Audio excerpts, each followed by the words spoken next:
শপথ গ্রহণের পর শুভেন্দু অধিকারীর বার্তা, মানুষের প্রত্যাশা পূরণ করাই আমাদের অগ্রাধিকার।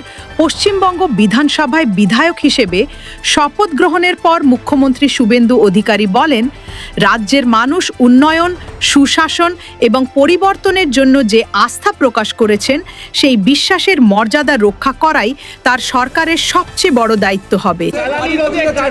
আমি ওই কাজ করেছি এবং আমি ওনার টুইট দেখার পরে, মানে খবরটা দেখার পরে আমিও আমার সিকিউরিটি দায়িত্বে থাকা লোকজনকে বলেছি অপ্রয়োজনীয় গাড়ি রাখার প্রয়োজন।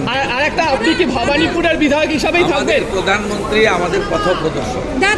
শুভেন্দুদা, ভারত অভিযান থেকে রাষ্ট্রবাদের উত্থান, ভারতীয় সংস্কৃতি থেকে সনাতন সংস্কৃতির জাগরণ, শুভেন্দুদা, সবকা সাথ, সবকা বিকাশ, সবকা বিশ্বাস, সবকা প্রয়াসের তিনি প্রবর্তক। শুভেন্দুদা, আপনি কি ভবানীপুর যেটা আজকে করেছেন সেটা আমরা করব।